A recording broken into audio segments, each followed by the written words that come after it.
NDA का alliance है, उसने अद्भुत कार्य किया है।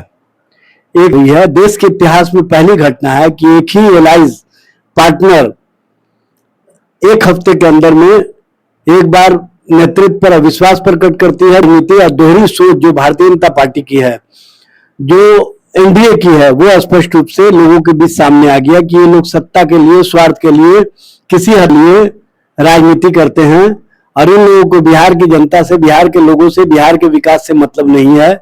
अगर मतलब होता तो नीतीश कुमार जी जो 3 महीना पहले जिनके चेहरे पर इन लोगों लीजिए कि शराबबंदी कोई भारतीय जनता पार्टी और जनता दल यू की सरकार ने नहीं किया था, एनडीए ने नहीं किया था।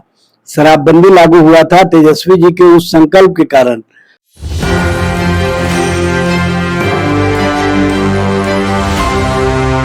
नमस्कार, मैं मनीष, अब देख रहे हैं एक न्यूज 24। सम्राट सरकार जो है कल विश्वास मत पास कर लिए। इसी संदर्भ में जो है आरजेडी के प्रवक्ता जो है एजाज अहमद जी उन्हीं से जानकारी लेते हैं। चैनल में स्वागत है साहब का। बहुत धन्यवाद सर, सम्राट सरकार जो है कल विश्वास मत पास कर लिए हैं, किस तरह देख रहे हैं?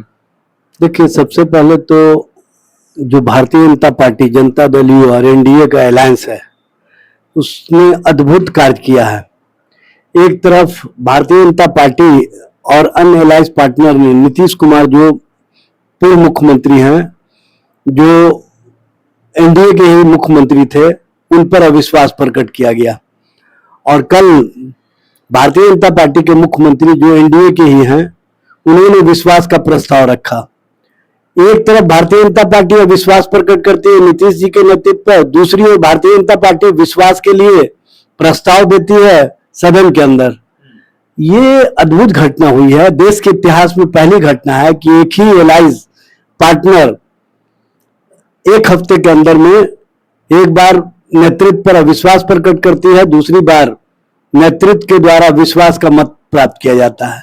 ये दोहरी राजनीति और दोहरी सोच जो भारतीय जनता पार्टी की है, जो एनडीए की है, वो स्पष्ट रूप से लोगों के बीच सामने आ गया कि ये लोग सत्ता के लिए, स्वार्थ के लिए, किसी हद तक अपने व्यक्तिगत स्वार्थ की पूर्ति के लिए राजनीति करते हैं और इन लोगों को बिहार की जनता से, बिहार के लोगों से, बिहार के विकास से मतलब नहीं है।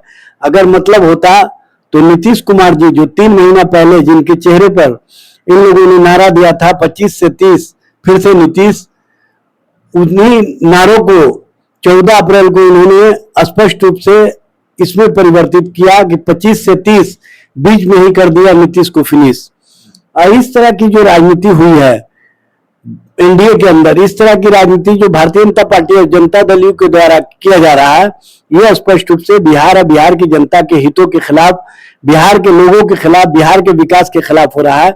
और कहीं ना कहीं सत्ता और स्वार्थ की राजनीति वाले ये स्वार्थी लोग किस तरह से राजनीति कर रहे हैं, यह स्पष्ट रूप से दिख रहा है। नहीं, अब सरकार का तो विश्वास मत पास हो गया। क्या लग रहा है शराबबंदी जो बिहार में शराबबंदी जो कानून लागू है, क्या शराबबंदी हो पाएगा कि खुल पाएगा कि नहीं खुल पाएगा? देखिए, सबसे पहले तो जान लीजिए कि शराबबंदी कोई भारतीय जनता पार्टी और जनता दल यू की सरकार ने नहीं किया था, एनडीए ने नहीं किया था। शराबबंदी लागू हुआ था तेजस्वी जी के उस संकल्प के कारण। तेजस्वी जी ने राजनीति की शुरुआत में ही साइकिल यात्रा किया था और उन्होंने नारा दिया था, हमें शराब नहीं किताब चाहिए, हमें मदिरालय नहीं पुस्तकालय चाहिए। उन्होंने उसी दिन संकल्प लिया था कि जिस दिन भी महागठबंधन के नेतृत्व में या समर्थन से सरकार बनेगी, हम सबसे पहले बिहार में शराबबंदी लागू करेंगे। क्योंकि भारतीय जनता पार्टी और जनता दल यू ने नई शराब प्रोत्साहन नीति के माध्यम से गांव-गांव, पंचायत में शराब की दुकानें खुलवा दी थी। जिस तरह से कोलाहल की स्थिति थी, गाली गलौज की भाषा होती थी, जिस तरह से गरीबों के घर मार पिटाई होती थी, पति पत्नी में झगड़े होते थे, महिलाएं कहीं ना कहीं उन शराब पीने वालों की शिकार बनती थी, जिनके घरों में इस तरह की स्थिति होती थी। उन महिलाओं के बीच तेजस्वी जी की वो बात पहुंच गई और उन लोगों ने इसी बात का संकल्प लिया कि हमको अपने बच्चों को पढ़ाना है, हमको अपने बच्चों का भविष्य बनाना है, तो सबसे पहले शराबबंदी के लिए हमको मुहिम चलाना होगा।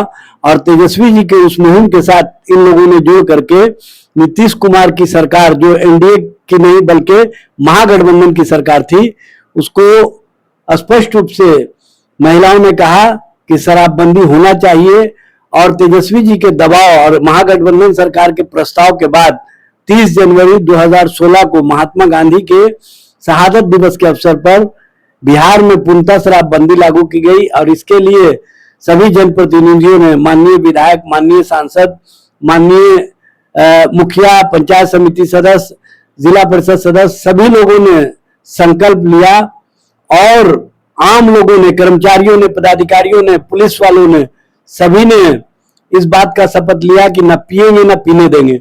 और एक मानव श्रृंखला का निर्माण हुआ था जो Guinness book of world record में नाम दर्ज हुआ। बिहार का सबसे बड़ा मानव श्रृंखला का निर्माण हुआ जिसमें सभी लोगों ने लेकिन एक संकल्प लिया कि किसी भी स्थिति या परिस्थिति में हम बिहार में शराबबंदी अभियान को सफल बनाएंगे और उसमें पूरी तरह से, जब तक महागठबंधन की सरकार रही, पूरी तरह से सफल रहा। लेकिन भारतीय जनता पार्टी की जैसी ही सरकार बन गई है, अब एनडीए के विधायक ही कहीं ना कहीं शराब की समीक्षा और शराबबंदी अभियान को समाप्त करने की दिशा में लगातार बयानबाजी कर रहे हैं।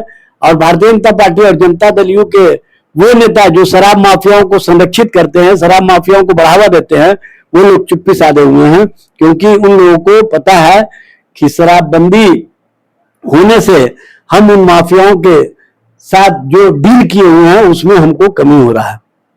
तो एनडीए में माने कि दो भाग आ रहा है, माने कि कुछ लोग कह रहे हैं कि शराब जो है चालू करना चाहिए, कुछ लोग कह रहे हैं कि शराब चालू नहीं करना चाहिए। 2 भाग और 3 भाग का मामला नहीं है, मामला संकल्प का है। जब सभी लोगों ने संकल्प लिया, पूरे बिहार वासियों ने संकल्प लिया, कसम खाया, शपथ लिया, और उस शपथ को जब आप अपने ही हाथों से तोड़ते हैं, इसका मतलब है कि आपको कहीं ना कहीं लालच, और लालच के कारण जो है वो सबको पता है कि शराब माफिया कैसे लोगों को प्रभावित कर रहे हैं, कैसे लोगों को प्रभावित करने के लिए तरह तरह की चाल चल रहे हैं। और उस चाल में एनडीए के माननीय विधायक भी फंस गए हैं और ये लोग हर दिन नए नए तरीके से आकर के ये प्रस्तुत करते हैं कि शराबबंदी को समाप्त कर देना चाहिए। शराबबंदी को समाप्त करने के लिए जितना बेचैनी एनडीए के अंदर है, यह स्पष्ट रूप से बताता है कि कहीं ना कहीं शराब माफियाओं को संरक्षित करने वाले लोग सक्रिय हो गए हैं। अच्छा, लास्ट सवाल सर, जिस तरह से बिहार कुछ जिलों में रजिस्ट्री बंद कर दिया गया है, इसको किस तरह देख रहे हैं? देखिए, नया टाउनशिप मुहिम चलाया जा रहा है और उसके तहत 11 जिलों में जो जमीन की खरीद बिक्री है, यानी रजिस्ट्री का कार्य को पूरी तरह से 1 साल के लिए रोक रखा गया। ये कहीं ना कहीं जमीन वाले, खेत वाले किसान, उनको परेशानी होगा। उनके परिवार में जब संकट आता है तो यही खेत, यही जमीन उनके लिए कहीं ना कहीं राहत का काम करता है और वो खेत को बेच करके अपने परिवार के सदस्यों का इलाज करवाते हैं, अपने बाल बच्चों का शादी विवाह करवाते हैं। अब जब ये रुक जाएगा तो उन लोगों के यहाँ किस तरह की स्थिति या परिस्थिति का निर्माण होगा। सरकार को चाहिए कि ऐसे जो जनहित के खिलाफ वाले कार्य हो उसको बढ़ावा ना दे, क्योंकि ऐसे भी सरकार के खातों में और सरकार के जो राजकोष है उसमें पैसे नहीं है कि वो नए टाउनशिप का निर्माण कर सके। जब वेतन के लाले पड़ रहे हैं, जब पेंशन के लाले पड़ रहे हैं, उसके लिए कर्ज लेना पड़ रहा है, तो नया टाउनशिप कैसे बसा देंगे? इसका मतलब है कि कहीं ना कहीं सरकार के अंदर जो बैठे हुए जमीन माफिया के लोग हैं वो चाहते हैं कि किसानों की जमीन को हम रोक करके उनके साथ कुछ बड़ा डील कर ले और बड़ी कंपनियों को बिहार में इन 11 जिलों में स्थापित करवा दे ताकि उनके माध्यम से उनकी कमाई हो जाए। तो आप सुन रहे थे आरजेडी के प्रवक्ता एजाज अहमद जी को, जो सारे प्रश्न जवाब दिया। तमाम खबर देखने के लिए एक न्यूज़ 24 से बने रहे। धन्यवाद।